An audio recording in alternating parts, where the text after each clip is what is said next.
Takeaway number one, that was the best performance of the Kalen DeBoer era.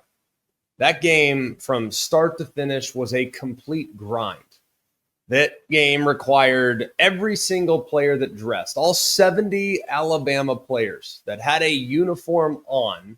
I know not all played, but it required a tremendous amount of intensity, a tremendous amount of strain for 60 minutes of the ball game.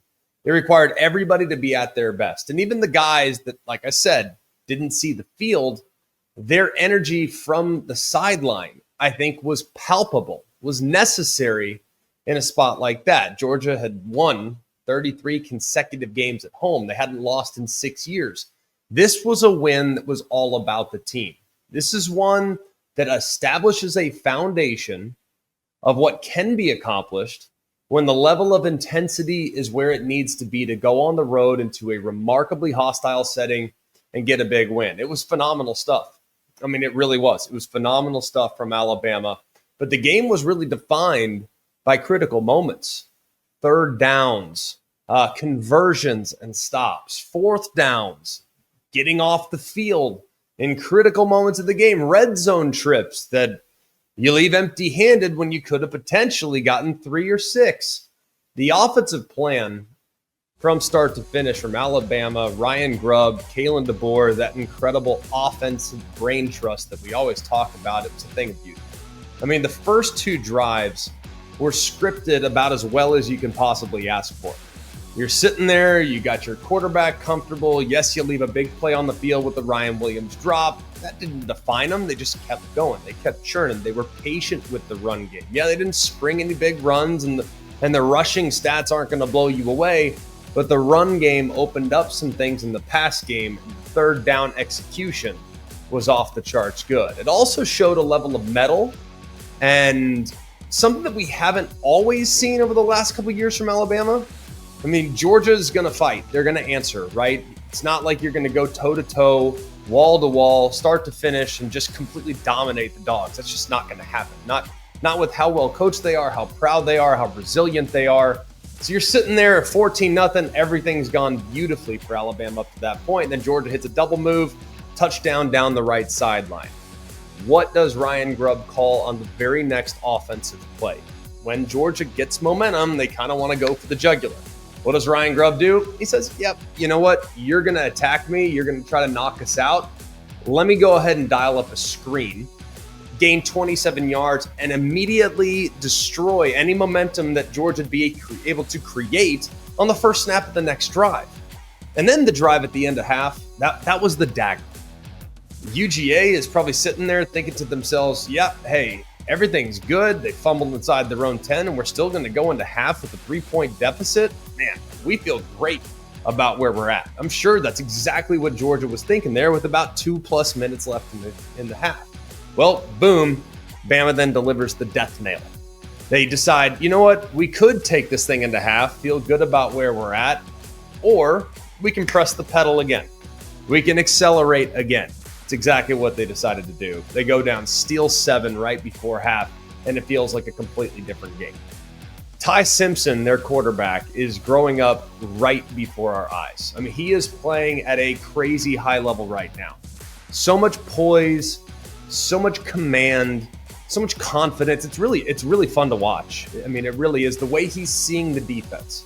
And the first drive, I think, was a testament to his growth and mental fortitude. You have the big drop by Williams that would have been a touchdown, right? For a lot of guys, I mean, that hurts. You know, I throw a perfectly thrown ball, guy drops the ball, it's a touchdown, man. Like you have to be able to compartmentalize that immediate disappointment. And he was able to do that. Why? Because the next play, you got an unblocked Georgia player coming off the right-hand side. He beats the blitz by converting a 3rd and 10 to the left hand. I mean, quarterbacks are constantly defined, and the best ones in the history of the game are defined by 2 categories. 1, third down. How do they play on third down? Do they keep the offense on the field? Do they continue drives? Well, check that box, because he was off the charts on third down, seeing the field, being accurate, tight window throws, anticipating throws, and being deliberate in the midst of a lot of pressure at times. I also think, too, you are evaluated by what you do in 2-minute situations. What makes Tom Brady the greatest quarterback in the history of the world? His 2-minute execution. The guy, if he gets the ball with 30 seconds left, you still think he's going to score. He's just that level of precise. And I think Ty Simpson is growing in those two areas in tremendous ways. And against a good defense in a hostile environment, he was at his best when his best was needed. You also got to give some credit to the pass protection, too.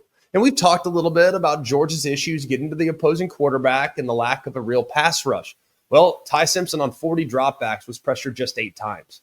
That's the lowest pressure percentage a quarterback has faced against Georgia this year. So the offensive line, a point of contention at times in the Florida State game, they were at their very best. One of the best moments was the 3rd and 5 conversion to win the game. The creativity on display there by Ryan Grubb. You fake the boot to the right, you wheel him back to the left, hit the running back in the flat. It's an amazing play. High percentage, perfect execution. It was awesome. Just offensively, there was so much to like about how they executed in this performance. And then defensively, they matched Georgia's physicality, which is not an easy thing to do. And that is a night and day difference from what we saw a couple weeks ago. They were opportunistic. They were delivering hits on the ball. They obviously punched the ball out. Big fumble there inside Georgia's own 10-yard line. They need to clean up a few things in the run game for sure. They got gashed a couple times. Guys were out of position. Linebackers played out of position. It led to some big runs by Georgia. Georgia's a good football team. They're going to make some plays. But when the game was on the line, they made the play.